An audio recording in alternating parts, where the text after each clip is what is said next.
కాలానికి మించి ఒక యంత్రం, శాస్త్రం చెప్పలేని ఖచ్చితత్వం.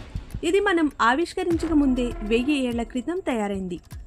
1901లో గ్రీస్ సముద్ర తీరంలో ఉన్న యాంటికీతేరా అనే ప్రాంతంలో ఒక పాత ఓడను తవ్వుతూ ఉండగా అందులో ఒక రస్టెడ్ మెటల్ బాక్స్ బయటపడింది. దీనిని చూసి ఎవరు పట్టించుకోలేదు. కానీ లోపల ఏముందో చూశాక ప్రపంచం మొత్తం షాక్ అయింది. ఈ బాక్స్లో అనేక గియర్స్, కాగితం లాంటి మెటల్ డిస్క్, క్లాక్ వర్క్ వంటి భాగాలున్నాయి. ఇది ఒక ప్రాచీన కంప్యూటర్ అని శాస్త్రవేత్తలు ఊహించారు. ఈ యంత్రాన్ని యాంటికీతేరా మెకానిజం అంటారు. ఇది సూర్యుడు, చంద్రుని స్థితిని ఖచ్చితంగా లెక్కించేది, గ్రహణాలు ఎప్పుడు వస్తాయో చెప్పేది, పురాతన ఒలింపిక్ డేట్స్ని చూపేది, చంద్రుడి అస్తమయం, వ్యాక్సింగ్, వ్యానింగ్, హ్యాసెస్ తక్కువ తప్పుతో చెప్పేది. ఇన్ని చేయడం వల్ల దీనిని ఫస్ట్ అనలాగ్ కంప్యూటర్ అని ఇప్పటి శాస్త్రవేత్తలు అంటున్నారు.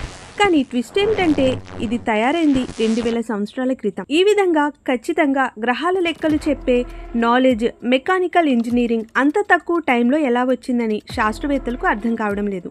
మరైతే దీనిని ఎవరు తయారు చేశారు? పురాతన గ్రీకు శాస్త్రవేత్తలా, లేక మనమే మరిచిపోయిన ఇంకొక మానవ నాగరికత?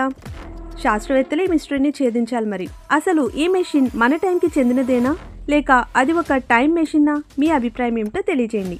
అండ్ సబ్స్క్రైబ్ చేయడం మర్చిపోవద్దు. Thanks for watching.